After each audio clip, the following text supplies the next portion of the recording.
Julie Emmerich on the critically acclaimed series Felicity, and Jules Callahan on the award-winning Canadian series Flashpoint.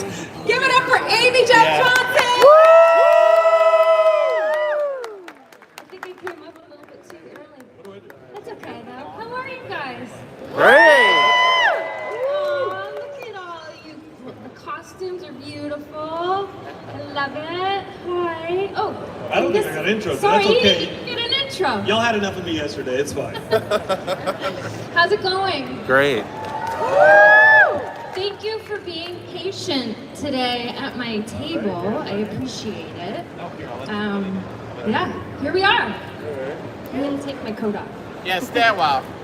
I'm gonna take my coat off, sit down, hang out, stay a while. Take your time, Amy. I'm We're all ready. here What's for up? you. I'm Jonathan London for Geekscape, and I'm excited to talk to you. I've never actually met you, Amy. I met a lot of the people who are up here on the main stage, and oh, hey, hi, it's like a big hangout party back there.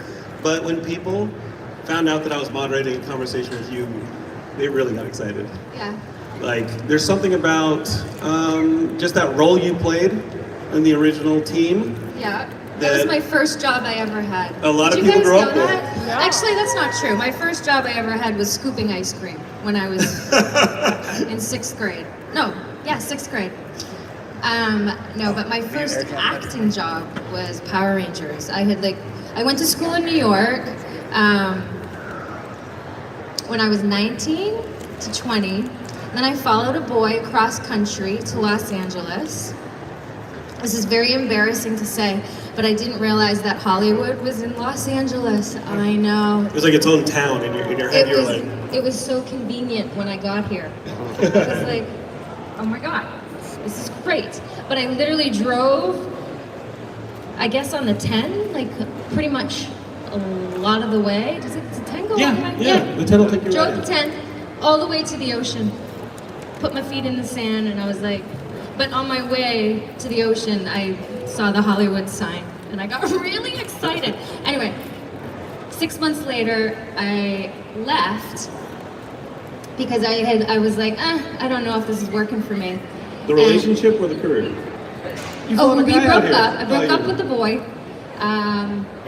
He went back to Texas, and I was here alone. And I was taking this commercial workshop class from this woman named Katie Wallens. So that was my only sort of thing that I had going on for me with acting. But I just sort of was like, I don't know if this is working.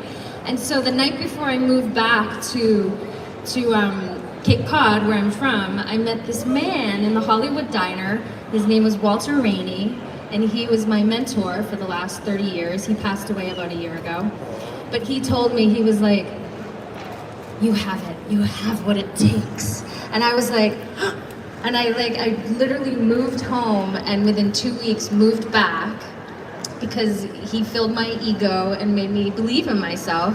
And Katie Wallen said, hey, I'm auditioning for this series. Do you want to come out? And it's a kid's show. And I know you're a gymnast. So I said, okay. So I went and auditioned and I got the part. And then I had no idea that like 30 years later, you guys were children then. Did you have any idea that like the longevity of how special the show is and how, well, it's you guys that make the show special actually, really, if you really think about it.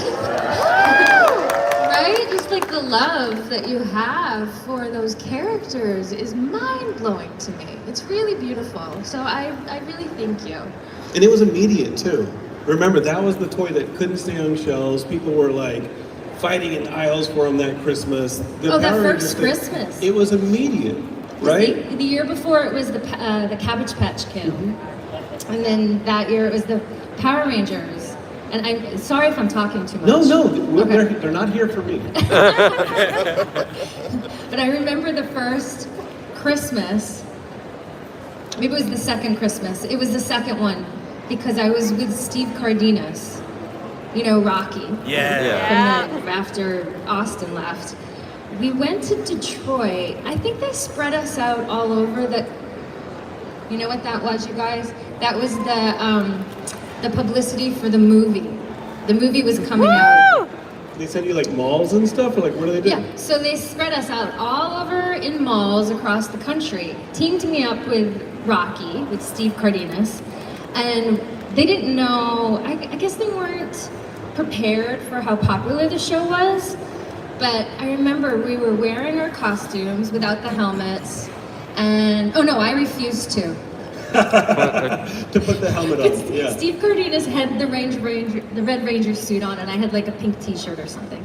And they had us go down this escalator into a sea of people, kind of like this right here. But it was a sea of very angry parents who wanted their toys signed, and there was absolutely no security or anything. Oh, wow. And they played. I remember they played.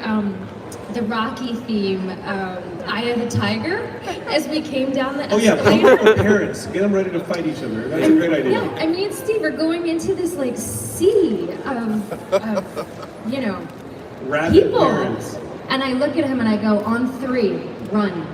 And we did. We booked it through the mall, all the way to the back, and got in the limo back there. And I was like, and never again am I doing that without like. Oh, can I tell one more story? This one has to do with JDF, and it's fun. So when the show first came out, I always get my timing wrong. So if David was here, he would definitely be correcting me, but he's not here. So I'm just going to go with my own timeline. We flew to Hawaii. Have you guys heard this story before? No. That's okay. So they flew us to Hawaii, and they had no idea how popular the show was. Nobody did, except for the children, right? Anyway, so we landed in Hawaii, and they announced it on the radio. And when the plane landed, I think there was over 10,000 people in that airport, waiting outside and inside. And it was me, Jason, and David. And I just remember getting off the plane and then getting onto the, I don't know, into the airport. And you know how when you go to Hawaii, they lay you. So he started laying us. No security again, just getting laid and getting laid and getting laid and getting laid. And to the point that we're walking and JDF is right in front of me, and we got laid so much. I just remember Jason turning around and looking at me, and all I see are his eyes. He looked like a Furby. Because there was so many flowers up on top of him, and his eyes were just like, Wow. and I was like, oh my God. He loved it though, because then we got outside, and I just remember it was just swarms of people, and we got in the limo, and then he climbed on the roof of the limo, and we were driving through the swarms of people, and he was just he was awesome. Anyway, we almost were laid to death. It's incredible. And It was crazy. And is it as immediate? Was it as immediate as we're thinking? Like, you are thinking you moved to Texas, or you moved to Cape Cod. You kind of recharge your engines. You come back. You land the role. And was it that immediate that your world changed? No, God, no. So I landed the role, and then we had a whole year, right, of shooting the pilot first, and then in January we started shooting the actual series. I think Jason, JDF, was cast. He came in on the 14th episode. You guys probably know better than I do, but so he came in before the show's been aired. So we shot for a whole year, just about, and then it aired, and I think like 3 or 4 weeks later, we went and did this thing at Universal Studios, which people know about, where we got there, and I don't know how many people that theater holds, like 4,000, 3,000? We had to do like 7 shows that day, because it closed down the highway. There were so many people going to see us at the amphitheater. That's insane. I had nightmares that night. I did. I had nightmares that there was going to be nuclear war. I think it was very intense for all of us who were not famous. We're just first break, and then suddenly pink spandex on national television. There we go. Amy, for that year that you're filming, do y'all know do y'all know what you're making? I mean, Oh obviously, no, it was this came out Dino of it- Rangers, and then I mean, it was so fun. It was a job. I learned so much. That my whole experience with Power Rangers was certainly a learning curve, a learning experience, like how to hit a mark or how, it just so much. It was almost like going to college in a way, and we partied like we were in college. We did. It was fun. But you're also going to business school in a sense because you're learning how to be a professional actress and you're learning how to be. Were we? No. The contracts was like pretty. You weren't getting paid a ton, right? And I think the Oh contracts no, were I like. think well, it was more money than I had ever made in my entire life, but I think I got $750 an episode. So, With and it's residuals. non-union, no residuals. Oh my god. That's okay. I have Comic Cons with you guys, and that's fantastic. And did that change over the course of your time on the show? Like, what were the things that changed from that first day when you're like, oh my god, this is turning into a phenomenon? And then the last day, like, what were the changes in both the fans or in making the show? Like, what did you notice the most? Yeah, you know what? I did, I think 152 episodes. I'm not sure exactly how many, but I was there about a year and a half, 2 years. I stayed after Walter, Austin, and Chui left because they wanted it to go union because they were a lot smarter than me. They were a little more business savvy. I had no idea. I was just like, wee. But then I got to a point where, I don't know, I was like, okay, that's enough of this awesome TV show. I'm ready to go out and to, audition for other things. And I literally didn't get another acting gig for 2 years. Oh, wow. Wow. So I don't know, are there any aspiring actors here? We are in Los Angeles. Yeah, so my advice to the 5 people out there, is to focus on the craft and focus on taking acting classes and doing plays, and the business aspect of acting, I think, comes naturally through like the perseverance of getting better at your craft. I think with anything in life, I think that's a good way to look at it. And with things like Felicity and Flashpoint, were you making conscious decisions to go as far from Kimberly as you could, or were you just trying to get the gig? I was just trying to get another gig. So I think my next job after that was called Killing Mr. Griffin. Yeah.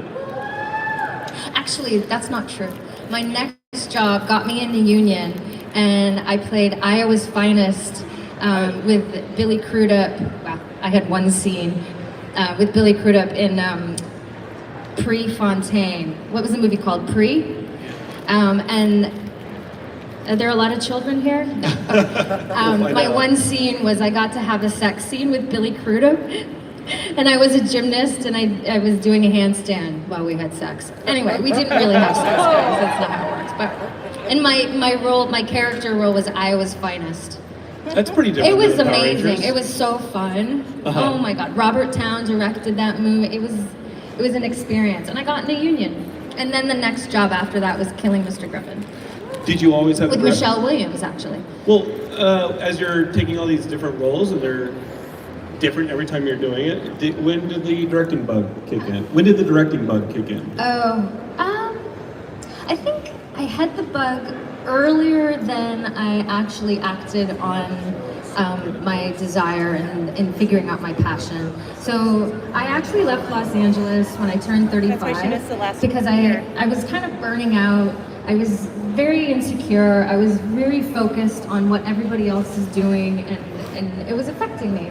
So I left. I moved to Canada, and I was like, I'm changing my life. I'm not going to act anymore. But I ended up getting a series called Flashpoint, which brought me to Toronto. And it changed my life, really. First of all, I had my daughter during that time. But I also, I feel like I found my confidence while shooting that show. Has anybody watched Flashpoint?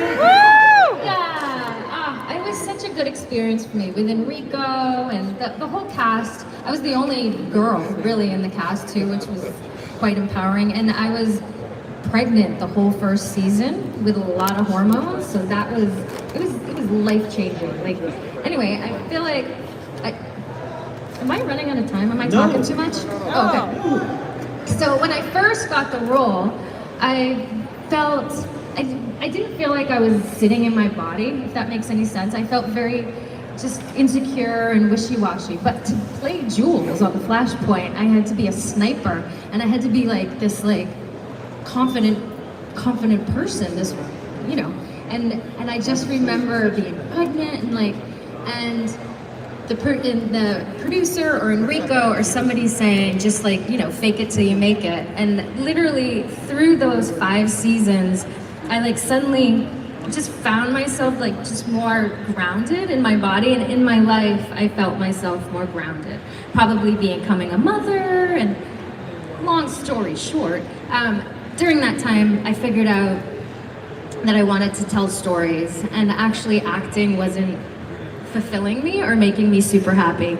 But once I started writing and directing and doing my first short film, I was like, oh my God, this is all I want to do with my life, is to work with other people and make films. I love it so much. I love it. Do you look for opportunities to empower them as a director in the way that you see yourself? Like, okay, what would you tell the 35-year-old actor before Flashpoint? And do you encounter actors like that as a director, where you're like, this is my opportunity to empower them in the way that I was empowered by a role? I don't know, you know what, I've never really thought about that, but I was an insecure actor. I don't think actors are necessarily insecure. I think it really suits some people. For me, it was great training ground for when I have become now a writer and a director, but it wasn't, I wasn't doing exactly what my like soul wanted to be doing. So yeah, if that makes any sense. And you wrote your first film, you didn't write your second film, but writing No. that first film, where did that come from? Like, Well, I wrote all the shorts, and I don't even know this. Who knows where the space between seed came from? I actually do, but whatever. And then I went to the Canadian Film Centre, and I met a woman named Joanne Sarrazin, and she wrote Tammy's Always Dying, which is the last feature that I did. And I loved the script. It cathartically spoke to me because my dad is a non-functioning alcoholic. He's actually functioning now because he's in a home, but whatever, that's too personal. But I thought I'd make Tammy's Always Dying because I could really connect to it. And I love taking dark situations and finding some levity in there and finding, I don't know, a way to just sort of find some lightness within the dark and find the funny as well, because really there's funny in everything. Sure. Yeah. You just directed, well, it just aired, the episode Superman and Lois that I you did. did. Y'all watch Superman and Lois? Did you notice a familiar name on the credits? I know I did. Yeah, so That's a great show. I got to do season 2, episode 6. It's called Tried and True. It was the most exhilarating experience of my life. I loved it so much. I learned so much. I was terrified when I, got the job and walking into it. But I just, this guy Tom Cavanaugh, do you guys know who he is? Yeah, so he directs a ton of them. And he gave me the best advice in the whole world. I'm gonna give it to you guys because I think it's a good way to sort of walk through life, is he said, proceed with gratitude. It carried me through that entire show because everybody there is there to do their best, right? And if you just go through life proceeding with gratitude, it may sound corny, but I'm telling you, it really helps. So anyway, it got me through, but I learned, I got to use like a 100-foot crane and the cast was incredible. They were so generous. I loved it. Have you guys seen my episode? Come on now, there's some Superman and Lois fans in LA. So it's season 2, episode 6. It's called Tried and True. Yes. Amy, they're telling me to wrap up, and Oh, sorry, we were guys. talking about go with gratitude.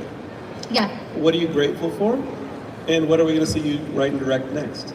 Oh, Two okay. questions. What are you grateful Well, right for? now, my heart is so full with everybody who's come to my table, and I just this weekend, I was so nervous because of everything that's happened recently, and and if anything, this weekend has been very healing. I don't know if for anybody else, but it's just been really nice. And I just want to share this thing without crying, but I was told somebody this morning that for the first time in my life, I've realized what an autograph holds. Because I didn't get it. I was like, oh, people want autographs. They want my autograph. Oh, my autograph. But every time someone would come up with something signed by JDF, it buzzed with this like energy that he had touched that. And it just, I was like, I get it. Oh my God, I suddenly get it. So I just wanted to share that with you guys. And so thank you for all of your love. We love you, Amy. That is going to be great. Yeah. And so I've written in the past 2 years during the pandemic, I've written a couple scripts. One is a sort of sexy thriller. And then another one is a love story. And both of those, it takes forever to get a movie off the ground, but I'm working very hard to get both of those movies off the ground. So that's what I'm up to next. So We are cheering for you, Amy. Thank you. And on screen, we're going to see you on screen, maybe? No. That's, Didn't you hear me? No. That is a completely, that we're totally cool with it. And once a ranger, always a ranger, so we're good with it. Yeah, we're looking forward to seeing what you're writing and directing. That's what I told you, that's what I'm so excited about. Oh, thank you. And he's a director too, by the way. But thank you for your support with that. One of the most incredible things is to have these children, oops, my phone. I want to take a picture with you guys too. To have children, when I was, my first job, have followed my career and watched me transition and change and still be there supporting is just really lovely, and thank you so much. And can we do like a weird selfie? Yeah. Okay. It's not weird. Yes. Or I can take it, or, you want me in it? Like, hey, there's a young Ray Romano in the photo with you. Over there. Wide angle. There's no way. And I can take one. Wide angle. Look at this. Everybody wants you to put your hands up and give a big cheer for Amy Jo Johnson, everybody. Hands up. I'll back up. There's a ton of you. No, everybody get your hands up. Let's go. Got a couple of them for you. Let's check the gate and we will move on, everybody. Thank you so much, Amy. Amy Jo Johnson, everybody.